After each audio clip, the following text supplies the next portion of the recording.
Hello, everyone, and welcome back to the Be a Better You podcast. I haven't had a guest on in a while, and today I have a really special person to talk with. And I would really just love for you to go ahead and introduce yourself, tell everybody about who you are and what you do, and then we'll go ahead and jump right in and get started. Hi, well, thank you. I'm so excited to join you. My name is Terina Maldonado. I am a life coach and I also do corporate facilitation and trainings. And um, my passion is similar to yours in that I love helping people to find who they are and feel comfortable and confident being who they are authentically. And within that, we work on a lot of self-love, self-care, boundaries, vocal empowerment, those kind of things. Awesome. Well, thank you so much for being here. And there's a really good reason why I asked you to be on this podcast because someone had reached out to me. A lot of times listeners will say, "Hey, can you talk about this or can you help with this or that?" And someone had mentioned religion and specifically about how there are a lot of belief systems and a lot of things that are embedded into us from a very young age that we struggle with throughout our lives that really does like keep us from being our true authentic selves, right? Sometimes that's the case, not always, not for everyone. But I wanted to address this topic for anybody who might have gone through this, who might have struggled with this. And I was looking for somebody, and I found you, who has gone through what is known as a religious deconstruction. And so, if listeners aren't familiar with what that is, I'd love to just let you speak to that first and maybe give us a little bit of background on your story and talk a little bit about that. Yeah, so maybe a little background first. My husband and I both were born and raised in um, what can be considered a high demand religion, which kind of sounds like a weird phrase to some people. Some people might not really know what that means. And so I kind of say like cult light. Um, and within high demand religions, you might see people like the Jehovah's Witness, the Mormons, the Seventh-day Evangelical, however you say that, evangelicals, Yeah. even down to even within some specific congregations, it can kind of shift into more cult type behaviors with a lot of demands on the members' time, energy, finances, etc. Um, and my husband and I stepped away from the church 5 years ago. And uh, to say that it impacted every aspect of our life is an understatement because when you are born and raised in a high demand religion, literally every aspect of your life is intertwined with the religion. From where we chose to live, from the careers we chose, the partners we chose, the clothes we wear, the food we eat, how we spend our time and our money, including the people that we are striving to become, are all intertwined with this decision. And so once we stepped away, we joined support groups for other individuals who also stepped away. And I kind of noticed some differences and I noticed some similarities. And one of the things that I noticed was trauma. And I also grew up in a home that where my parents had mental illness and there was a lot of abuse. And so I have had already up to that point done a lot of learning and research on healing trauma and kind of the symptoms of that. And I saw that happening and being manifest and shared throughout these communities of people. I'm like, what they're talking about is trauma. This Mhm. is, this is, I know this. And so I think that I was kind of able to heal from the religious trauma, which is an actual thing, um, maybe a little bit more quickly and maybe a little bit easier than some others because I did already have some tools for, helping to address and heal trauma than some others did. And so part of religious deconstruction is there's usually a phase of looking at your faith and really kind of objectively evaluating it and seeing, is this in alignment with who I am? Or is this just what I've been told is good and right and what I should be doing? So that kind of starts it. And I saw a lot of people stop there at that, deciding like, no, it's not, and leaving the church. And for me, religious deconstruction really continues further to look at where are my decisions, my beliefs, my values impacted by the things that I was taught are right and wrong, and really evaluating, does that ring true now outside of the confines of the religious teachings that I've held? And so it's really not just stepping away from a religious community or congregation. It really goes deeper into deconstructing how has the religion really impacted your life. Wow. Was there something that was like a pivotal moment that really caused you to do this? Like what happened? Like, you had said you and your husband had stepped away, but like, was there some sort of trigger or moment or something that you were like brain explosion or something? Like what happened?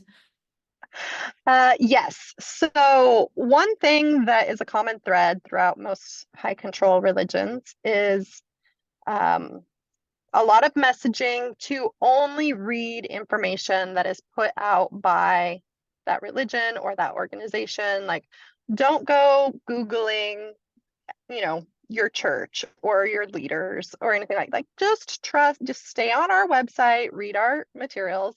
And I was actually pretty good about that.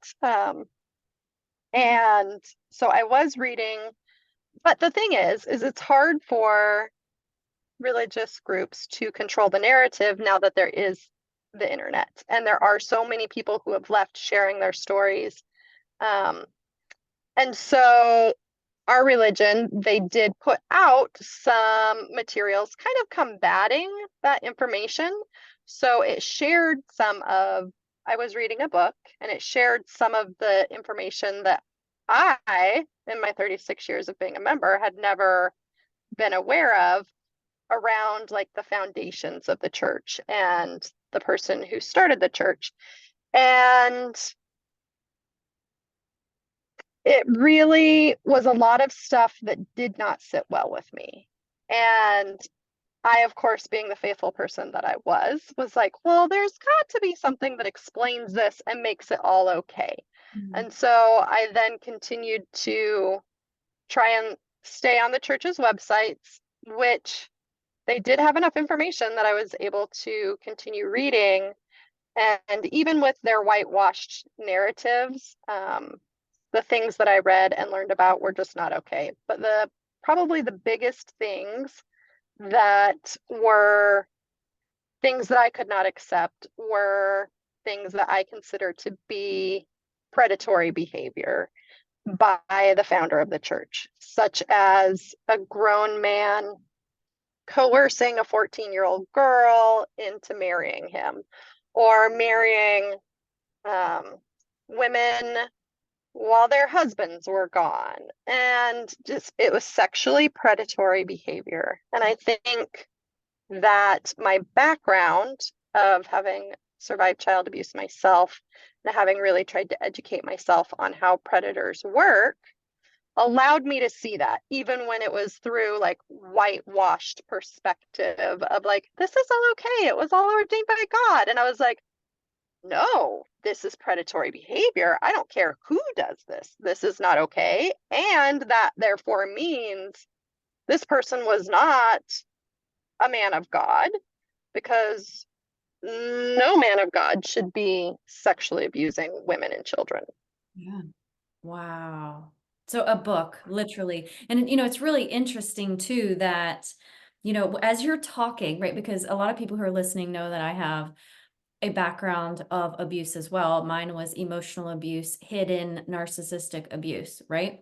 But when you're talking about these things, I'm hearing the same themes. Like I'm hearing the same stuff. Like it's literally like they only want you to read what what they want you to read, right? They only want you to know what they put out, which was the same with me with like isolation, like keeping me in this little bubble so that I didn't know, that I didn't have a lot of friends, so that I wasn't made aware of these things that were happening to me. And then, what you end up doing, like you said, is you're like, well, maybe, because you want to believe the best, right? You don't want to think that you're being abused. You don't want to think that bad things are happening. You've been living this way for so long, it's like your brain is like, it's hard to wrap it around what's happening when you finally come to these kinds of realizations. So it's weird to me to hear you talk about a collective, like a church in this way, because that's what I experienced on a intimate level in my marriage. So, I know that not all religions are abusive. I know that not all, you know, communities, behave in these kinds of ways, but I know a lot of them do also. So, the thing that I want to really talk about and like bring to my listeners is, you know, when you talked about the phases of like looking at things objectively, and then, how are my beliefs being impacted and all of that stuff, because I work with the subconscious mind, and everything that we've been taught since the day we were born becomes a program in which we take these beliefs on and then we operate in our lives, right?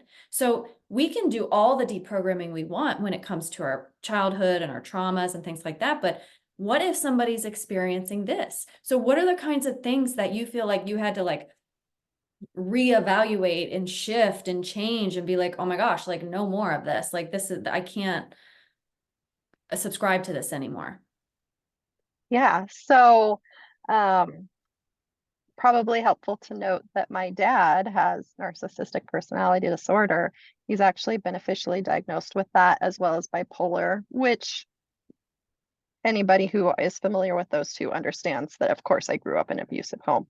Um, so then, as I started to objectively look at the church organization, not only that I was in, but also in more traditional um, patriarchal religious Mhm. systems, I began to see very narcissistic type, controlling type patterns throughout those organizations and religions as well.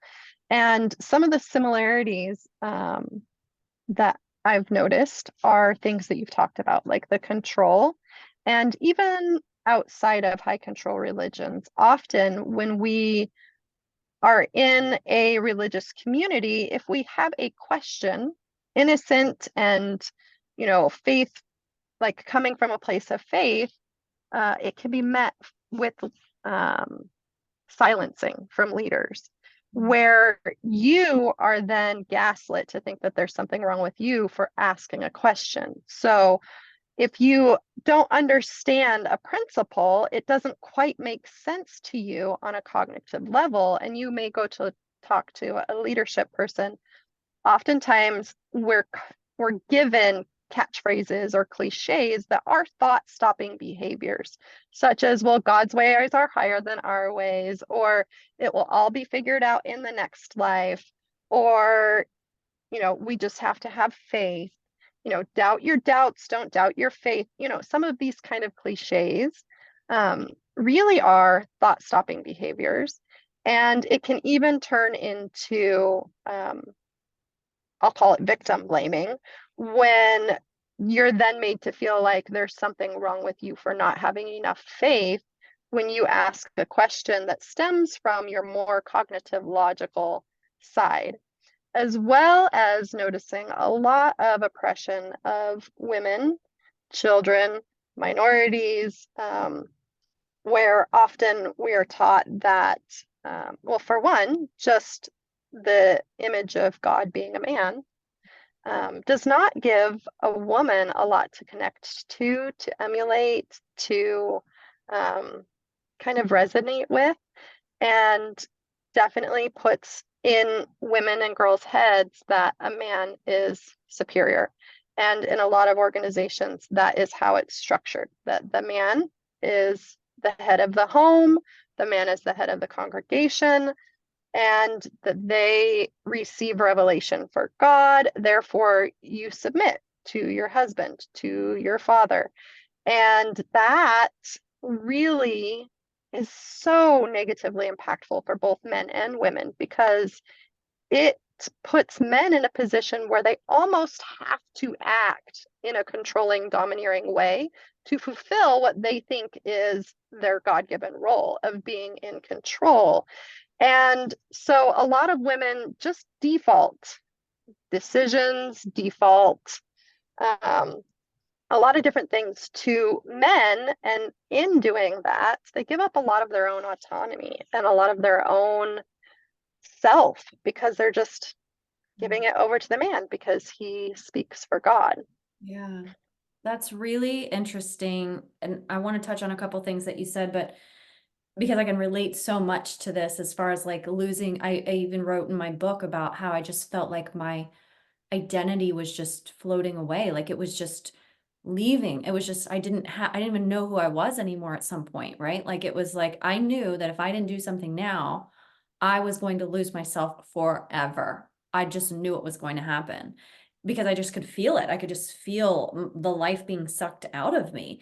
And so having this, experience that you had and knowing because of what you experienced with a narcissistic parent with bipolar disorder, having that already in your mind, right? That was already a seed that helped you see through a different lens that some people maybe never would see, which is good, right? Because now you're able to be aware of what was happening. But the interesting thing that you said, and I loved, is the thought stopping behaviors. Or the even the thought stopping phrases and like the things that they would say, because that often happens in narcissistically abusive relationships as well, where they say, oh, you're just crazy, or, or whatever. And then you start doubting your reality, you start doubting yourself, you end up kind of holding up or, shelling into yourself. And basically, they become the authority on your life, which is really Yes, ultimately what people in control want, is to become the authority, right? yes. And even victims, as a survival mechanism, will do those thought stopping um, phrases to themselves like, well, it's only because he loves me, Yeah. or it's only because he had a bad day, or I shouldn't have done XYZ, or he treats me so well most of the time. Like these phrases just allow us to deny what's actually happening. For sure. And I think a lot of that ends up being coping, right? A coping mechanism, a strategy to kind of help you feel a certain way. I don't know if safe is the right word, but I know our brains are always trying to keep us safe. So staying in that denial might be actually more safe feeling than facing the reality of what would happen if I knew that this was truly an abusive relationship or situation. Because like in your case, if you're so fully inundated into your church as you were and had grown up in that church, now all of a sudden you're rocking the boat. You're, bringing up all kinds of red flags for other people to see, like waving the red flags, like, hello, like what's, like it could, I'm assuming, could create a lot of chaos either in the church community, around you, in your families, relationships, people that you're with. And that happens in narcissistic relationships too. So it's really these parallels that I keep seeing. Yes. And just like within narcissistic relationships, when the victim chooses to leave, the narcissist immediately starts trying to get other people to be on their side, immediately starts speaking badly about that person and trying to make them look as horrible as possible. Mhm. And within high control religions, often it's the same way. It's just a little bit more covert. So, they're not going to start saying what a horrible person you are, but they're telling other people that, well, you're just not faithful enough. And you just didn't have a strong enough testimony. And, you're an apostate, like you're making bad decisions. And it can be even more so within a lot of high control religions. There is shunning that happens. Whether it's overt or covert, both will happen typically, where there's limited contact. And a lot of that comes from fear from that is given to you from leadership as well as fear from inside. Like, I know that our leaving definitely impacted many people because there's such cognitive dissonance to have somebody who was so strong in the church, who was so faithful, so believing, serving in leadership positions right next to you, all of a sudden out and like talking about how it's harmful. Like, how do you make that make sense in your brain? You can't. And so you have to just step back. So it is very similar where they will speak badly about the person who's leaving, either the relationship or the religion, because they can't be the bad guy.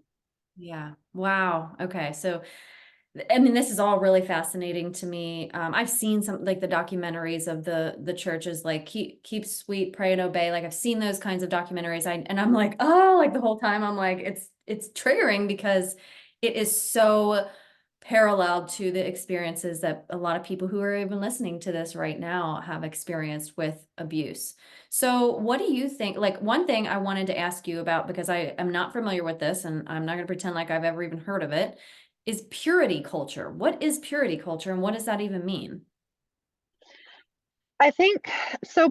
Purity culture is um, really wrapped up in women's purity, meaning like you are sexually pure.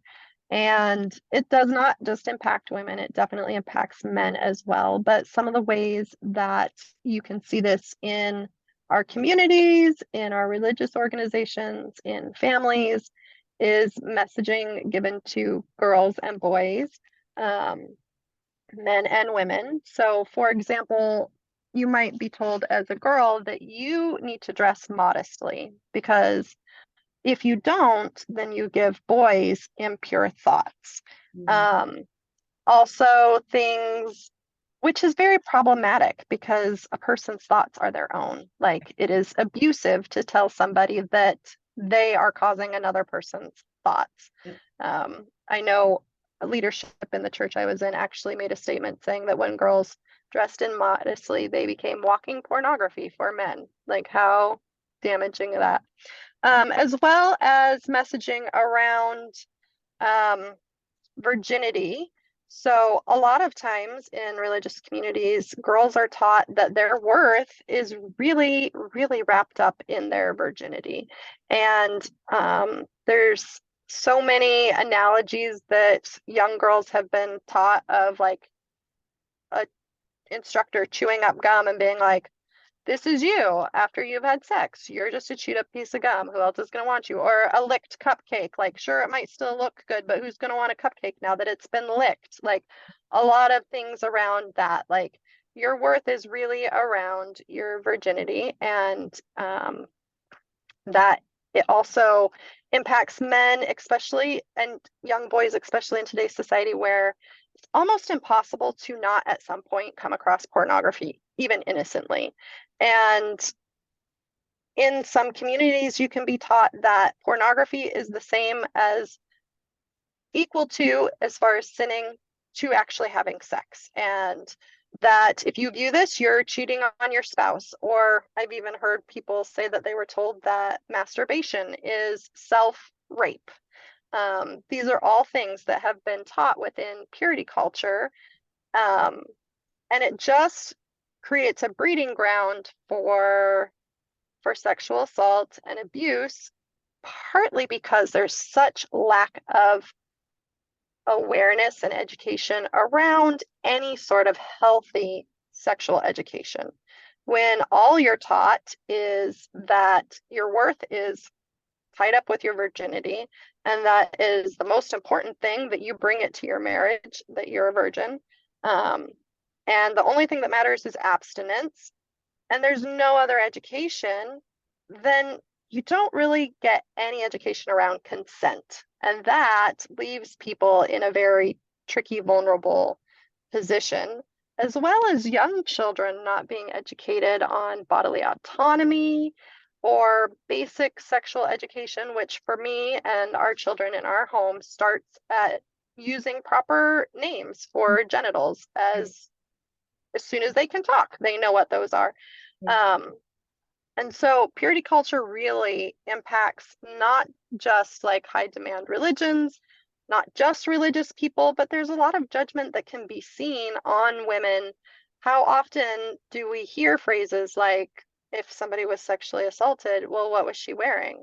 Or um, that maybe she was dancing too provocatively, or things around that. Like purity culture really seeps into our social views of women where, like there's this fine line. Your skirt, it's an inch too short, your heels are half an inch too high, and now you're slutty. Or how many times have a man and a woman engaged in an affair and it's the woman that gets thrown under the bus because for some reason it's Yeah. the woman's responsibility Yeah. to make Like, sure that they're pure and they're clean and wholesome.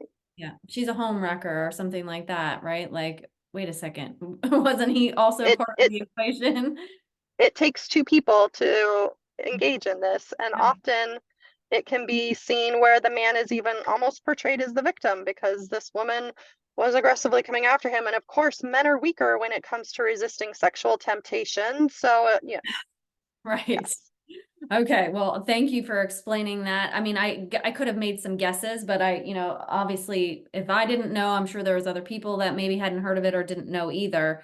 But the thing that's so tied together here that I feel like, and you probably see this as well, you probably know this, are the beliefs, right? Like the things that we believe based on patriarchy, based on purity culture, what our society says, what our churches are teaching us, what we've been brought up with in our families, right? They're just beliefs. Like what you believe isn't necessarily what I believe, what someone else believes, right? Anything that is not true for everyone all the time is just a belief, right? So when you look back at deconstructing out, leaving the church, changing a lot of these things. What were some of the big things for you that were like beliefs that you were like, okay, I have to question this. This isn't part of my belief system anymore. Was there anything like that for you? Anything, everything. Definitely just religion in general. Yeah, whether it's actually helpful or harmful is something that I've looked at. And although I do think that people can find great peace and joy and fulfillment through religious convictions, I now think that there are many, maybe even the majority, where there is some harm that is perpetuated. And also God as a all-knowing figurehead for our lives. This is definitely where I saw like red flags as far as this is almost narcissistic, where if we were to use a different name for God and to believe that anybody else had the same control and authority over our lives, what in the world? You would be so appalled. Like, I've actually, part of deconstructing is there's usually an urge to reach out to people that are still in, especially those that you love, and just like shake them and be like, wake up. No, it's so harmful.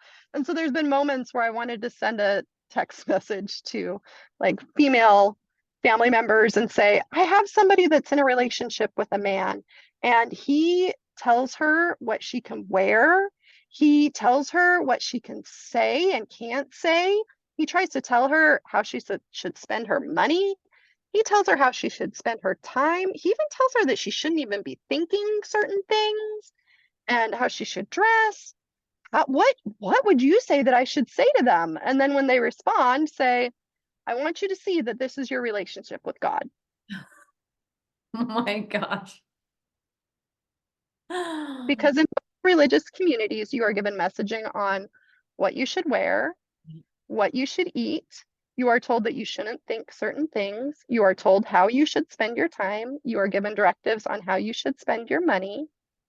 And if it was any relationship that was not identified as God, I guarantee most people would be like, that is unhealthy. You need to get out there. You need to get some boundaries. That's not okay. But Yeah. when we say it's God that's telling you all these things, Yeah. then somehow it's okay.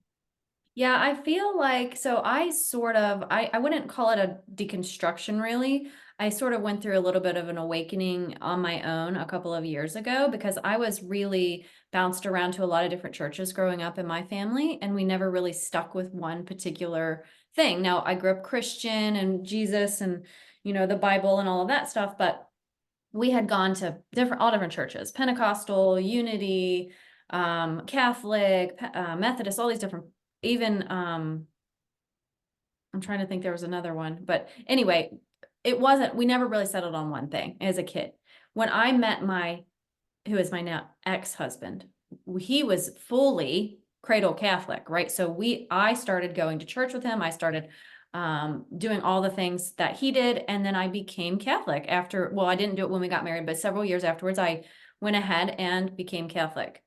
And I went to church every week with him. And I really did like the church. I really did enjoy the peace that I got from the church, like what you were talking about. I really did. But something happened to me a couple of years ago, and I hit this like crazy awakening. And I think part of it had to do with the fact that I also, like you, had the background in the narcissistic abuse. And I felt like it was to control the masses. I felt like anything that was like so overly powerful that everybody was just so inundated and following, like I just was like, oh my gosh, like this is not for me. This is not for me. So I don't have that image like how anymore, like I did even as a kid, like of this man with a white beard on a throne in the clouds, right? Like I used to have that, right? And you fear God and you have all these things. So I don't, I didn't want that relationship, right? I wanted to feel the love and the peace and the autonomy and the acceptance of who I was, no matter what I did. And that's how my shift happened. So I use, and anybody can use whatever term they want, but I just say the universe because it's like everything, right? It's just everything is there. It's out there. It's in me. It's always and everywhere, beginning and end, call it alpha, omega, whatever you want, right? But that's how I look at it. So, and that doesn't mean anybody else has to look at it that way, but that's what helps me feel really good about how I was created and who I use who very loosely was part of that. So, Yes. And the beautiful thing about that is that you get to define that for yourself. yeah. And that's what I think, we're talking about beliefs and like what we believe, we get to choose. Like even hearing you say like, and even was trying to tell her what to think.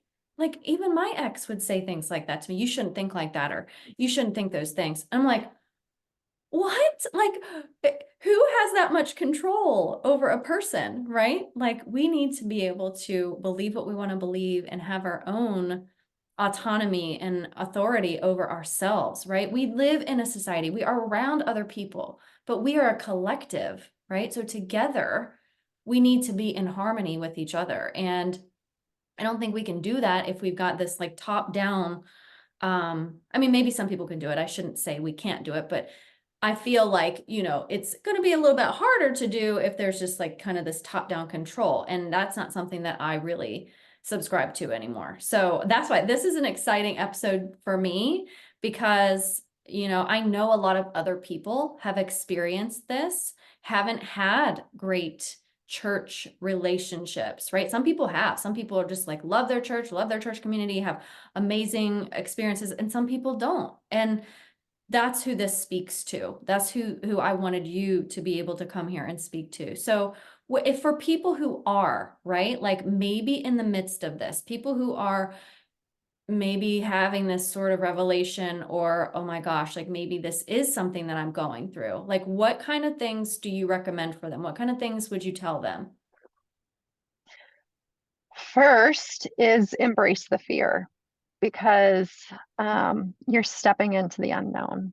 Like when you've lived a certain way with beliefs that were handed down to you from your parents, there's a lot of unknown when you start to question that and look at that. And it can be absolutely terrifying, especially if there has been messaging about your eternal soul and even your mortal well-being if you choose to step away from those things that you've subscribed. There is a lot of fear that can be put in place to people uh, about leaving, about questioning, about sinning.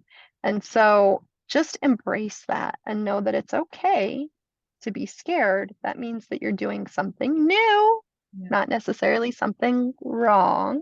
Right. Um, Also, don't be afraid to ask questions, not only of the world, but of yourself. Like, because like it was the absolute scariest moment of my life when I thought, what if it's not true? I kid you not. Like, panic inducing to think, what if the church isn't true? Mhm. And my first response was to like shove that thought right out, to not sit with that. But I did come back to that because that question needed to be asked. So you have to be able to have the courage to sit with the fear of the unknown. Um, so I would say embrace the discomfort and ask the questions, ask the hard questions of yourself, of the world. If you're in an organization where you may know somebody that's left and they've probably been villainized, reach out to them because I guarantee they're probably not sitting here hoping for your demise and wanting you to just like wanting to pull you away to Satan. If you come to them with questions, they'll probably shower you with love and grace and just answer your questions. I've had several people, because I've been a little bit public about my journey, I've had several people reach out to me with questions, and I always try my hardest to just offer support and answer their questions. I am not going to be like, well, did you know about this? And did you think about this? And have you done this? Like everybody's on their own journey. And I think most of us that are on further down this journey recognize that. And so they're just going to be there to offer love and support. So find somebody. And if you don't personally know somebody, the internet is amazing. There are communities of people who are recovering from all different religious denominations and sects, and you can find them, and there will be great support, just like you find support if you're, giving up alcohol, if you're coming out of an abusive religion, a relationship, like there's support for you if you're leaving a religion that has had some toxic influences on your life. Yeah, and it's interesting too because I've seen some of these like recovering people say I'm a recovering Catholic or like things like that. I've heard people say that. And it's so true though because it created a trauma for that person, right? It created something in them that made them, like you said, we were talking about the purity culture, like I'm not good enough if I don't do this, or I'm not worthy if I behave like that, right? Or if I'm a sinner, then I am not a good person, right? Like there's all these beliefs that are just, it's actually quite scary to think about how deep that the impact can be of these kinds of Yeah. things. And you have to like face them and like actually like what you said, question those things. Like I'm big into questioning everything. Like, and it's really weird that you said that because I just thought about this as you were talking about questioning because before I ended up in the Catholic religion with my ex, and I was going to church with him. We were dating at the time, and then we were married, and I was still not a Catholic at this point. I was just married to him and going to church with him.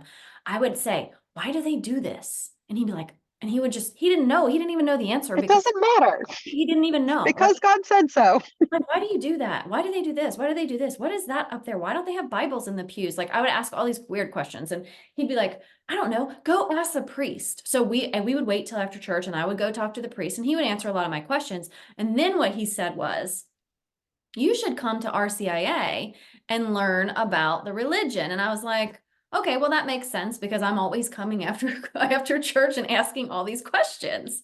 But then what happened was I got sucked into the church and forgot about the questions that I had.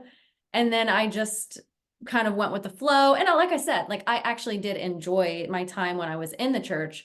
And it wasn't like I hated it or anything like that. But I do realize and know now that I stopped asking questions, and that was the problem. I should have kept asking those questions. Yes, asking questions is Very important. Yeah. Okay, great. Well, thank you. This has been so helpful. Was there anything else that you wanted to share that I didn't touch on or ask you about? I mean, I could speak on this for quite a while, but I think we've covered some good Okay. things. Okay. How can people reach you or get in touch with you too if they want to reach out to you? So my website is terinamaldonado.com, really easy. And then there's links from there, but I'm on most of the big social media platforms. People can follow me there. Okay. Like Instagram and Facebook and places. Instagram, Facebook, TikTok, the Okay. places. Okay. I'll put your link at the bottom of the show notes. Everybody, you can go out there and find her link and click on it. That way, if you want to reach out to her, see what she's about, follow her on socials, you can do that. One thing I always ask all of my guests at the end of our podcast episodes is, what is something that not a lot of people know about you that you could share? Um, so I actually really enjoy doing hip hop and Zumba classes at the gym. And I am not coordinated and I am totally a goofball out there. But I think this is also something that I have embraced in my mission to just kind of be myself authentically without worrying about what everybody else thinks about me, is just embracing that I can be a goofball and I can be a little off and I can still really love dancing and it's still okay and it's great exercise. So, I love that. That's a really great idea. And like, even like something that people, when they're trying to be their true selves, right, that you can take action, right? Because sometimes people are afraid to do things to be their true selves. But like when you're in a group of other people, like everybody else is watching that Zumba instructor and they're not paying attention to you because they don't know what the steps are. I know this for a fact because I've done it. And when they hold their like two fingers up and their two fingers down and their one here, I'm like, what does yes. that mean? I'm like, what the heck is that? Like, I don't even know what that is. And like, I have been dancing since I was younger, like, not like trained dancing, but like, it was cheerleading and stuff since I was like 9 years old. So, like, I know how to move my body, but like, when I got into Zumba class, I was like, what is this? Like, what? I have no clue what I'm doing here. So, I applaud you for doing that because I like was in one class and I never went back because I was like, I am like, I have no clue what I'm doing here. I actually try and tell if I have a friend that's coming to a class for the first time, I try and prepare them for that. I'm like, look, you're going to get in there and we're all going to know what we're doing. And you're not going to have a clue and you're going to be totally lost in the back. Please know that every single person in this room was you before. And the only way we got to where we are now, where we know what we're doing, is we kept coming back. And then you get Right. familiar with the instructor and their cues and the moves. And then it's more familiar and comfortable. But please know it is normal to just be totally lost. I wish I had you back then because I probably would have kept going. All right. Well, thank you so much, Terina. This has been a treat, and I hope that this has been helpful to our listeners. And please reach out to her, find her on her socials if you would like to connect and get more information or any additional support. So thanks so much for being here. I appreciate you. Thank you, Allison. It's been wonderful to chat with you.